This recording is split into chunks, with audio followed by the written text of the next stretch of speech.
Salut Sophie. Salut Florian.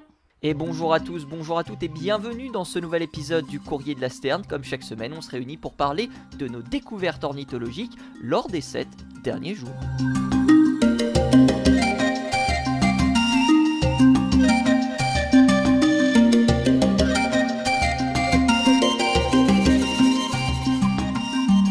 Comment ça va Sophie ? Eh ben très bien, très bien. Et toi ? Eh ben écoute, ça va très bien également. Voilà. On a appris des tas de choses formidables.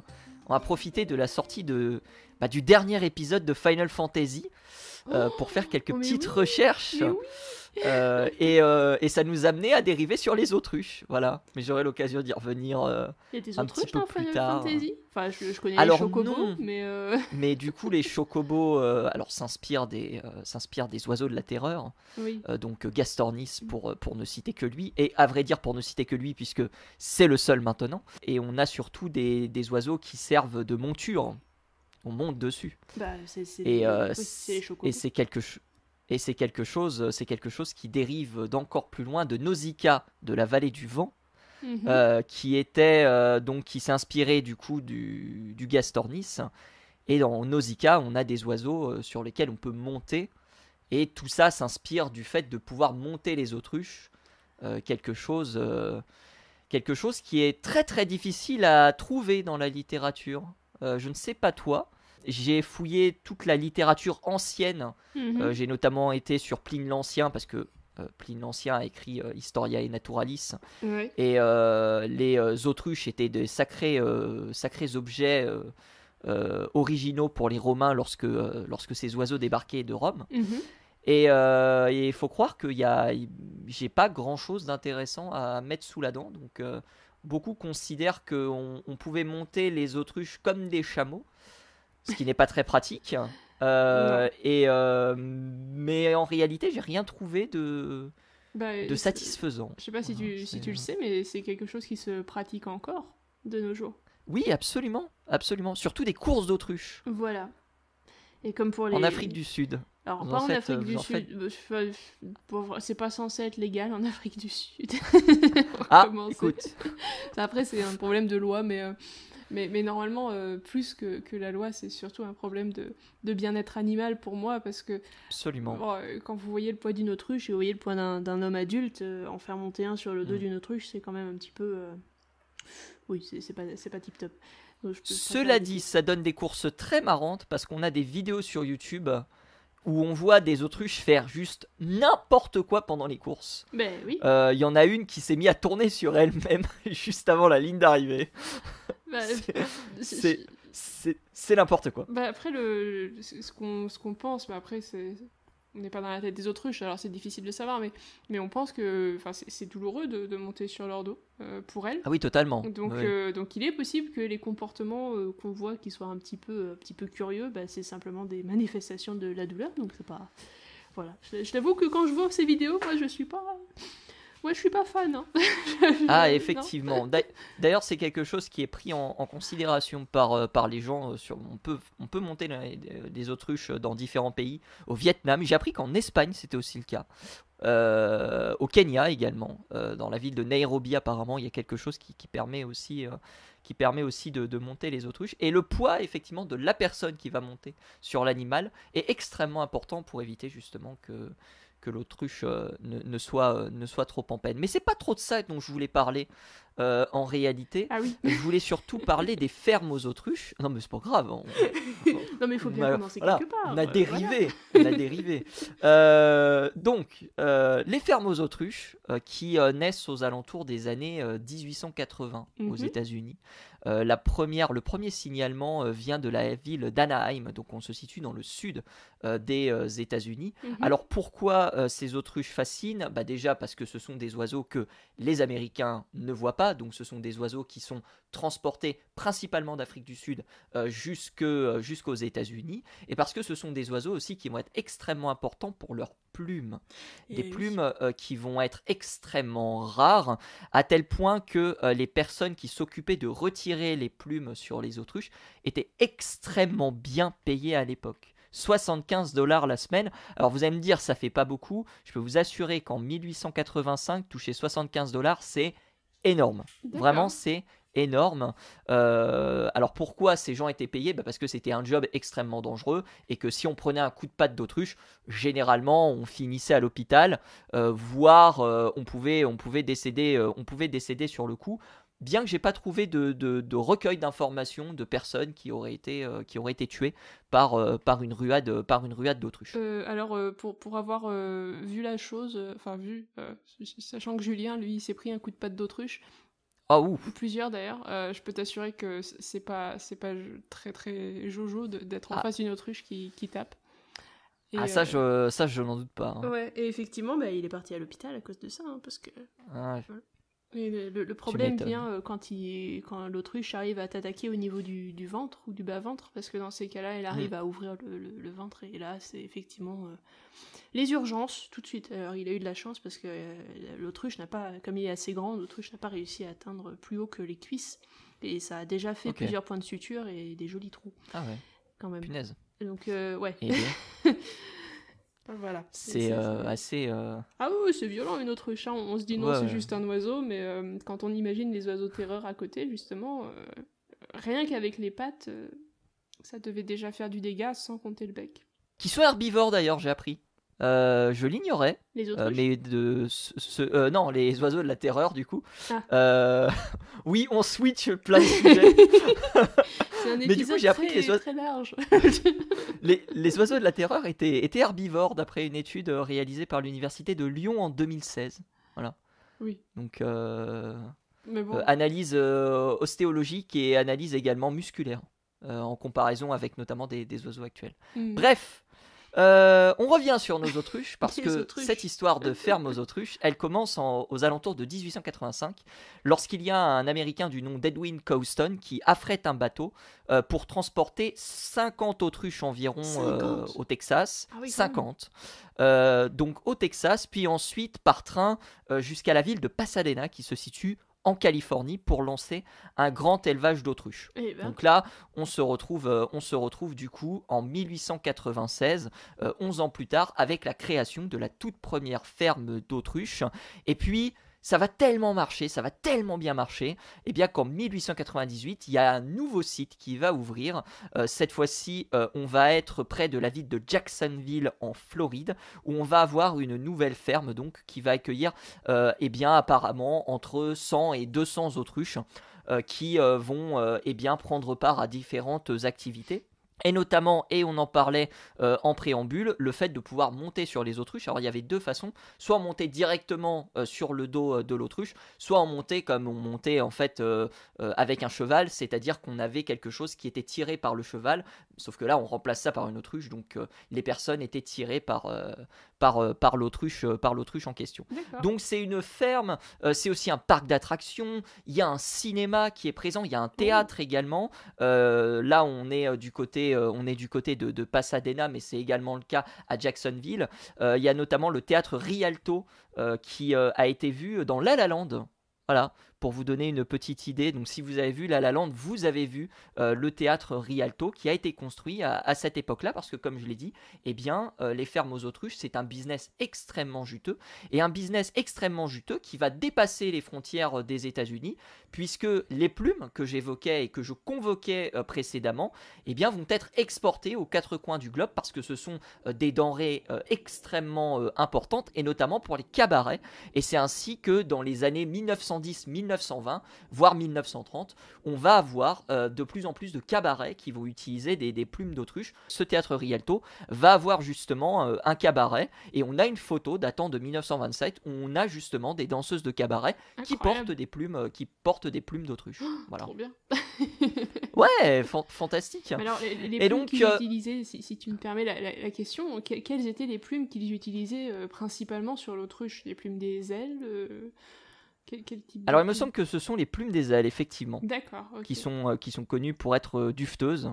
Tu Oui. m'arrêtes si je dis une bêtise. Oui, elles sont assez Mais dufteuses chez par l'autruche. le fait qu'elles étaient extrêmement dufteuses, parce que les plumes des autruches, même si ça reste des plumes bien sûr, sont assez différentes des plumes des oiseaux qu'on a l'habitude de rencontrer dans la nature, Sophie. Elle a pas des plumes de vol en fait. Donc les plumes qu'elle a sur les ailes, c'est des plumes qui vont ressembler à des grandes.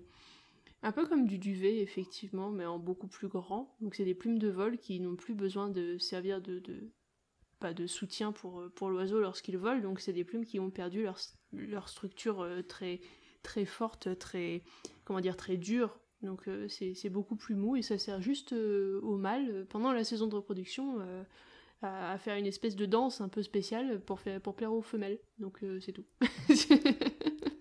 Bah justement, parlant de plumes et parlant du commerce lucratif des plumes, eh ben, c'est un commerce qui va finir par disparaître Ah. assez vite hein, finalement, parce que aux alentours des années 1910-1920, on commence déjà à constater une chute vraiment de l'intérêt des plumes pour les gens. Il y a beaucoup de choses hein, qui passent dessus. Il y a notamment le Migratory Bird Treaty Act de 1918 qui va mettre un très très grand coup de pied dans la fourmilière, qui est un peu le comparatif de la directive oiseaux qu'on a en France. Donc en gros un traité qui va protéger les différentes espèces et notamment les oiseaux. Donc il va y avoir ça qui va être mis en place. Néanmoins on va quand même constater qu'il va encore y avoir entre une dizaine, une quinzaine de fermes d'autrus, rien qu'en Californie. On va en avoir d'autres qui vont être présentes dans d'autres états des États-Unis, mais c'est vraiment la Californie et la Floride qui vont être les, on va dire, deux spots les plus importants. Et cette mode justement de la ferme aux autruches, elle va finir par disparaître aux alentours des années 1935-1940 où le business n'est plus rentable. Les gens se sont lassés de voir ces animaux qu'ils peuvent voir aussi à d'autres endroits désormais. Et donc, du coup, en 1936, ferme ses portes Pasadena, et en 1937, ce sera Jacksonville qui fermera ses portes. Mais c'était des véritables écosystèmes qui existaient vraiment, ces fermes aux autruches, parce qu'il n'y avait pas que des fermes, il y avait des cinémas, il y a même eu il y a eu des premières scientifiques. Apparemment, en 1901, on est sur le site de Pasadena en Californie, a été posé l'un des tout premiers panneaux solaires, un des tout premiers essais de panneaux solaires daterait de 1901, et ce serait à Pasadena en Californie, sur la ferme aux autruches, que celui-ci a eu lieu. Donc il y a eu aussi de véritables expériences et de véritables contributions scientifiques qui ont été réalisées en ces lieux. Et si vous souhaitez en savoir plus sur Pasadena et sur sa ferme aux autruches, il y a un livre qui existe, qui est sorti en 2007, qui s'appelle South Pasadena's Ostrich Farm. Il est donc disponible sur internet. Il est un peu cher, mais ça vous racontera beaucoup plus en détail l'histoire justement de cette ferme aux autruches du sud de Pasadena. Voilà. Et ben, quelle histoire! Ouais, incroyable, hein. Incroyable. Donc voilà. Mais du coup, pourquoi est-ce que l'intérêt pour les autruches a diminué autant? Parce qu'ils auraient peut-être pu garder juste la ferme et vendre la viande, par exemple, et les œufs. Enfin, il y a plein de choses. Je sais pas, mais je pense qu'il doit y avoir l'essor des zoos, à mon avis, à cette période, qui fait que ces lieux où on voit des oiseaux exotiques, rares, et même qu'on ne voit jamais ailleurs. Et c'est d'ailleurs une des choses qui est dite à un moment donné dans un des articles de Pasadena, où c'était quelqu'un qui disait si un jour vous venez en Floride à Pasadena, donc le jour où on est évidemment à l'époque, vous êtes obligé de passer par ce lieu parce que c'est un lieu mythique. À cette époque-là. Ouais. C'est un lieu mythique, on ne voit ces oiseaux que nulle part ailleurs, et je pense que le fait qu'on ait l'expansion des eaux, le fait qu'on ait la possibilité de voir davantage ces animaux, a fait en sorte aussi que ce business a périclité. Les cabarets également ont changé leur façon de faire, donc il y a eu aussi une demande qui a changé, et tout ça a fait en sorte que ce business bien juteux aux alentours des années 1890, 1910, 1920, a fini par chuter.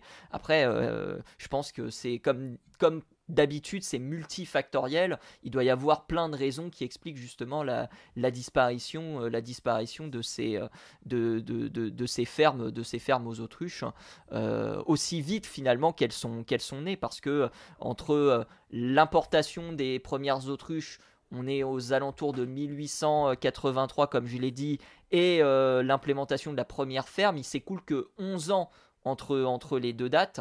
Donc c'est quelque chose d'extrêmement rapide qui se met en place, surtout qu'on part du Texas jusqu'à la ville de Pasadena en Californie. Rappelle qu'on est sur le tout début de l'ère ferroviaire aux États-Unis également. D'ailleurs, pour la petite anecdote, encore une fois, Pasadena était tellement un lieu connu qu'il y avait la rame de chemin de fer qui passait par Pasadena. Et avoir la rame de chemin de fer qui passait à l'époque dans votre village ou dans votre ville, c'était quand même quelque chose d'assez extraordinaire. Donc voilà, ce sont des lieux qui ont été remarquables et qui ont été remarqués pour leur histoire et notamment pour ces fermes exceptionnelles. C'est incroyable, les autruches, des autruches aux US, quoi. C'est... Ouais, c'est et il y avait une ferme en Allemagne aussi à la même époque. Non, c'est très très récent. Il y a une ferme en Allemagne, je crois. Il y a des autruches qui sont échappées de cette ferme.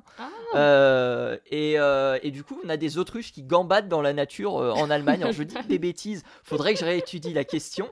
Mais il me semble que c'est un truc comme ça.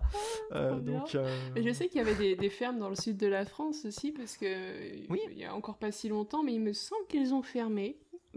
Mais pas que dans le sud de la France. Moi, j'ai eu l'occasion, quand j'étais plus jeune, d'aller dans une ferme aux autruches. Et j'ai un œuf d'autruche gigantesque, qui est vidé, bien sûr. Mais je le garde précieusement, puisque c'est un œuf extrêmement impressionnant à voir. Il est rangé, il est bien protégé, il est dans du papier bulle et autres. Et c'est voilà, un des premiers souvenirs ornithologiques que j'ai d'une certaine manière. Oui, puisque j'avais 5-6 ans, quelque chose comme ça. Nous, on en a quelques-uns aussi à la maison. Mais bon. Des autruches ou des œufs d'autruche? Des œufs. Ah. Non, des autruches, ça aurait fait un peu de dégâts quand même dans le salon. Je t'avoue que là... Et je tenais à terminer ce long passage par dire que la domestication de l'autruche, on parlait de l'Empire romain, mais c'est quelque chose qui remonte à encore plus loin, puisque aux alentours de -200, -300, en Égypte antique, on commençait déjà à domestiquer l'animal pour sa chair, pour ses plumes. Également, c'était un signe de vigueur. On constatait que lorsqu'il y avait une victoire militaire, eh bien, on faisait déambuler des animaux rares. Donc, c'était des autruches, c'était des lions, c'était des hippopotames, des éléphants, mais on les faisait défiler dans la ville et on faisait en sorte que les gens puissent se déplacer avec. Donc, pareil, encore un système d'harnachage où on harnachait quelque chose aux animaux et ensuite le roi ou les personnes politiques importantes défilaient à travers la ville pour montrer leur grandeur et leur gloire. Voilà. Attention. D'accord. Après, la domestication... es-tu sûr qu'on parle de domestication pour l'autruche? Parce que je t'avoue que ça reste quand même très proche de la même autruche sauvage. Alors j'ai trouvé un article qui est réalisé par un docteur en médecine vétérinaire qui s'appelle Nijikam Nzougou Ibrahim, j'espère que je le prononce bien, et qui parlait justement de la domestication de l'autruche en Égypte ancienne. À voir ce qui est considéré comme domestication. Est-ce qu'il y a des critères précis pour déterminer la domestication? Parce que l'autruche, c'est un oiseau qu'on retrouve en Égypte, mais finalement il y a aussi d'autres oiseaux qu'on avait à cette époque-là. Je pense à l'oued d'Égypte par exemple, qui était un animal aussi domestiqué, qui pourtant vient de la région.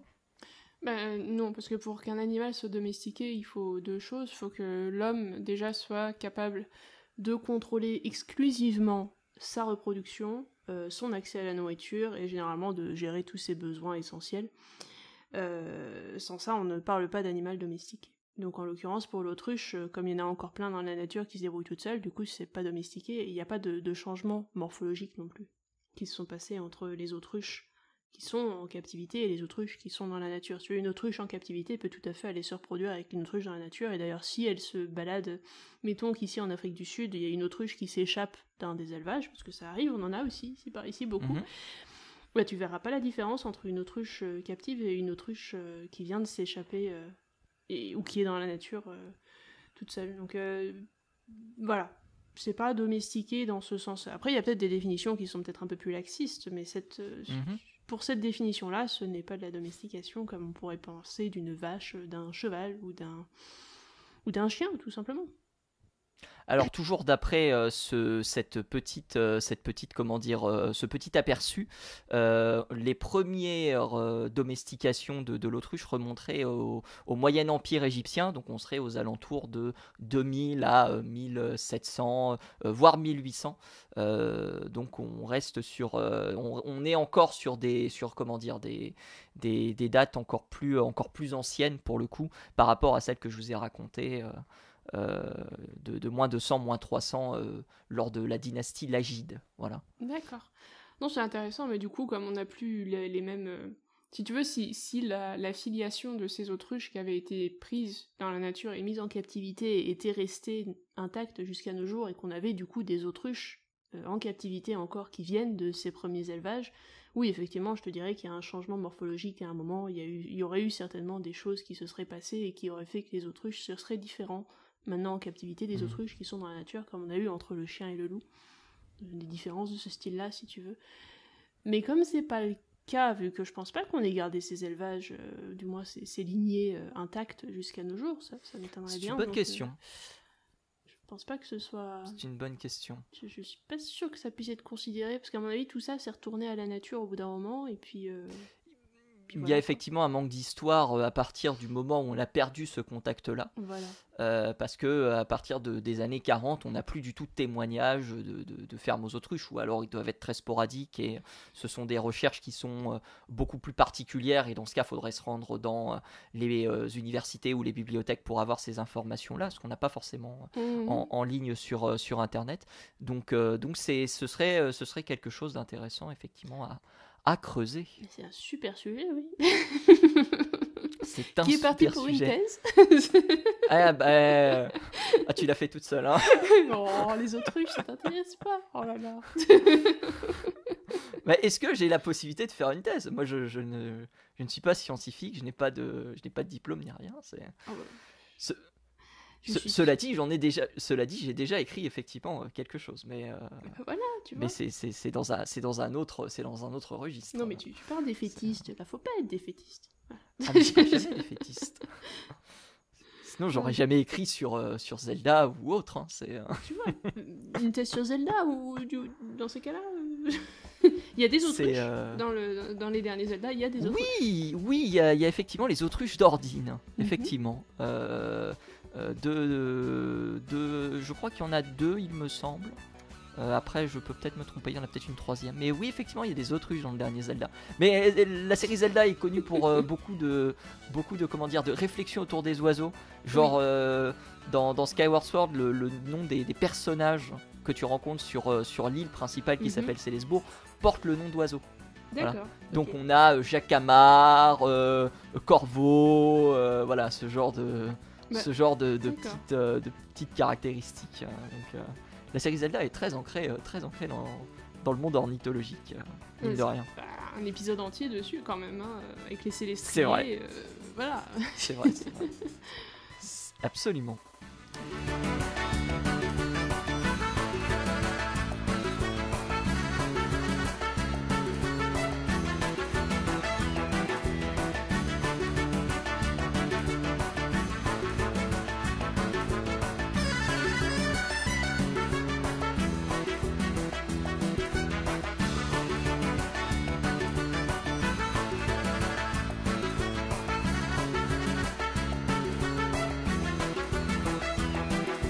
On a reconnecté les autruches, Final Fantasy VII, on est passé à Zelda, on a parlé d'œufs il y a 5-10 minutes, je ne sais pas combien de temps dure l'épisode, mais on parle du coup de coquilles d'œufs, c'est ça? Exactement. Alors on va parler de coquilles, alors pas d'autruche, hein, pour le coup on va rester dans le très classique. Je suis sur une publication qui est sortie le 8 novembre dernier, 2023. Qui a été publié par dans iScience, c'est un journal en open access sur internet, et une recherche qui a été faite par l'université McGill au Canada. Et Et cette recherche se basait sur des œufs de poule. Donc on est très loin des œufs d'autruche, mais bon, ça reste de l'oiseau quand même, et puis c'est quand même le matériau le plus, le plus facilement trouvable. Facile à se procurer, effectivement. Voilà, parce que bon, on en a un petit peu partout des œufs de poule quand même, mine de rien. Donc voilà, ils se sont intéressés aux œufs de poule, et plus particulièrement à la coquille, et à la manière dont la coquille, donc la partie minérale de l'œuf, l'extérieur que vous voyez, s'accroche avec les membranes qui sont à l'intérieur de l'œuf. Alors, petit rappel sur comment est constitué un œuf. N'importe quel œuf d'oiseau, que ce soit un œuf de poule, un œuf d'autruche, un œuf de ce que vous voulez, ce sera toujours pareil. Vous avez donc la coquille et la partie minérale à l'extérieur, et vous avez à l'intérieur de l'œuf 2 membranes, l'une qui va du coup s'accrocher sur la coquille elle-même, la deuxième juste en dessous, qui va notamment être ouverte au niveau de l'endroit qu'on appelle la poche d'air, qui va être à l'une des extrémités de l'œuf, qui va donc être une poche d'air, hein, comme son nom l'indique, qui va être située entre les 2 membranes. Et ensuite, à l'intérieur de cette deuxième membrane, vous trouverez évidemment ce que vous appelez le jaune et le blanc, et l'embryon du futur poulet si l'œuf est fertile. Donc voilà, en règle générale, on pourrait détailler un petit peu plus, mais on n'a pas vraiment besoin de plus pour cette publication-là. On va rester très simple. Ils se sont intéressés à un truc donc très particulier, c'est la surface de contact entre la première membrane et la coquille de l'œuf. Alors, moi, la première, et certainement beaucoup d'autres personnes, pensaient certainement que la coquille de l'œuf était plus ou moins lisse, à l'intérieur comme à l'extérieur, hein, tout simplement, et puis que la membrane se posait simplement dessus, tu vois, et puis que voilà. C'était à peu près ce que je voyais, moi, après avoir vu quand même pas mal de nœuds neufs, de plein d'espèces différentes. Je me disais, bon, ça doit être à peu près ça. Et en fait, pas du tout. En fait, il se trouve que l'intérieur de la coquille de l'œuf n'est pas lisse. L'intérieur de la coquille de l'œuf, il est en fait parcouru de toutes petites piques qui vont aider à maintenir la membrane au même endroit. Donc faut imaginer l'intérieur de la coquille de l'œuf comme, alors c'est pas exactement un velcro, parce que c'est pas des petits crochets au bout, c'est vraiment des petites pointes qui vont être réparties partout sur cette surface, et autour desquelles va en fait se fixer la membrane qui va venir épouser la forme de ces petites pointes, et qui va, grâce à ces pointes, elle va rester en place. Parce que qu'est-ce qui se passe lorsque l'embryon se développe à l'intérieur de l'œuf? Ce qui va se passer, c'est que vous allez commencer par voir l'embryon grossir petit à petit, mais surtout vous allez voir d'abord tout un réseau sanguin se développer autour de la membrane. Réseau sanguin qui va servir alors à transporter les nutriments, notamment du jaune et du blanc vers le poussin, mais aussi à transporter l'oxygène depuis l'extérieur de l'œuf jusqu'à l'intérieur de l'œuf et jusqu'au poussin lui-même, parce qu'il faut savoir que la coquille de l'œuf, c'est perméable, c'est-à-dire que vous avez des échanges avec l'air, entre l'air extérieur à l'œuf et ce qui se passe à l'intérieur de l'œuf, donc c'est comme ça que le poussin va avoir son oxygène pendant qu'il grandit, etc.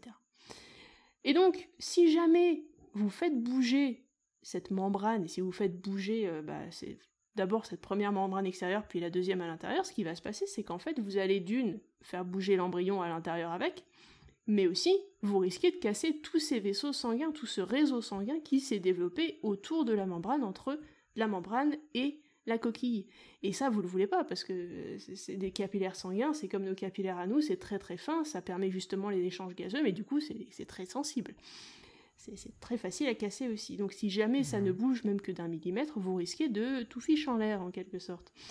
Donc, pour éviter que ça bouge, vous avez donc cette structure à l'intérieur de l'œuf, ces petits picots, tout autour de cette coquille, qui vont maintenir la première membrane en place.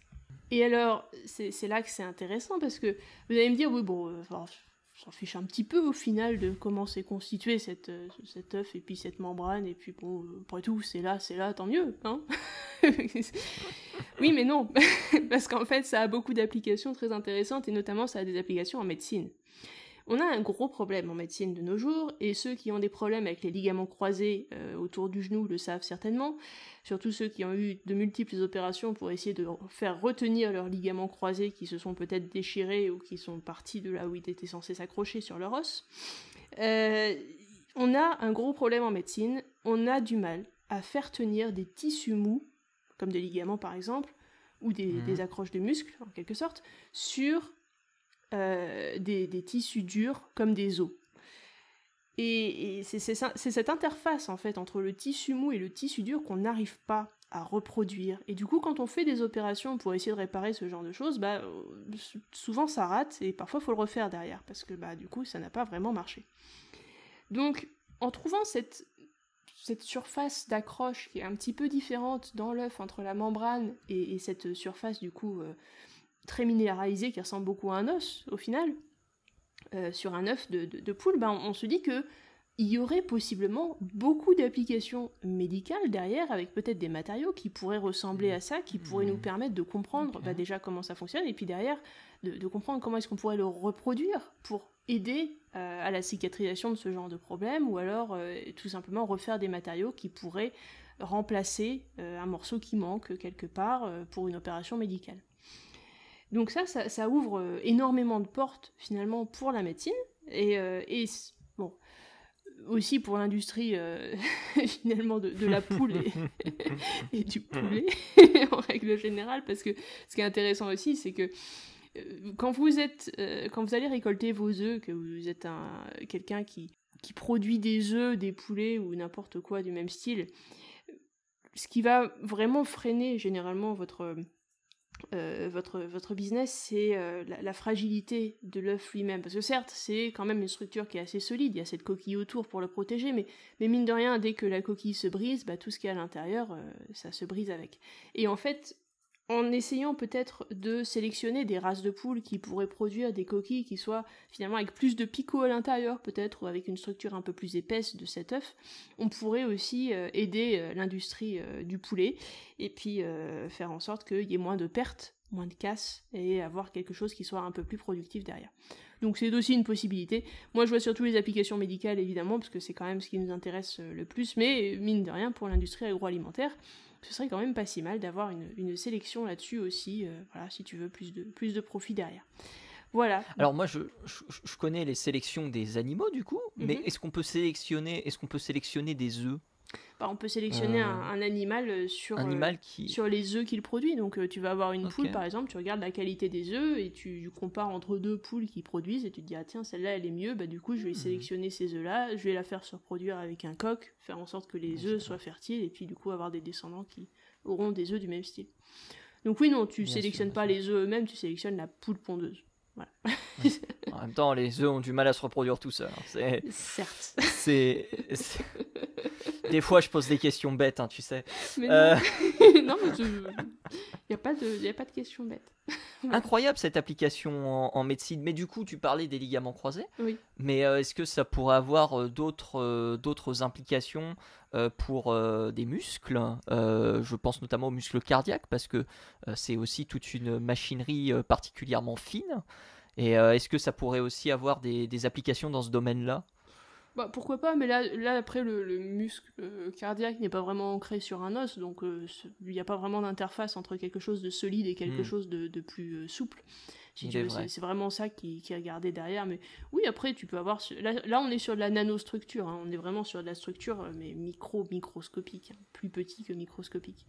On est vraiment sur quelque chose de très très très très petit, donc ce serait tout à fait possible d'utiliser ça certainement dans d'autres applications. Mais pour l'instant, vraiment, ce qui regardent, c'est l'interface entre quelque chose de solide, comme une dent par exemple, mettons une dent, et puis derrière la peau qui est sur la gencive, par exemple, tu vois. Incroyable. Et on va se quitter là pour cet épisode. Merci beaucoup Sophie d'avoir été présente. On fait des épisodes de plus en plus longs. C'est que c'est de plus en plus intéressant, c'est pour ça. C'est pour ça effectivement. Est-ce que tu veux rajouter quelque chose? Non. Écoute, comme d'habitude les liens seront en description. Cet article est en open access, donc vous pourrez lire le lire dans son entièreté. Et puis il y a aussi pas mal de figures attachées si ça vous intéresse. C'est un peu compliqué, donc ça part beaucoup dans les histoires médicales derrière. Voilà, mais c'est toujours intéressant de voir les graphiques. On te retrouve évidemment sur Twitter @leplumeux. On te retrouve sur Entracte Science avec Julien. On te retrouve sur Twitch de temps en temps à parler du perroquet. Alors ça devait, mais ça s'est pas fait. Ça se fera sans doute lorsque on aura déjà tourné cette émission. Et puis chers auditeurs, chères auditrices, on se retrouve en podcast sur toutes les plateformes de streaming. On se retrouve également sur YouTube. Et on se retrouve surtout la semaine prochaine pour un nouvel épisode du Courrier de la Sterne. D'ici là, portez-vous bien. Salut à tous, salut à toutes. À plus.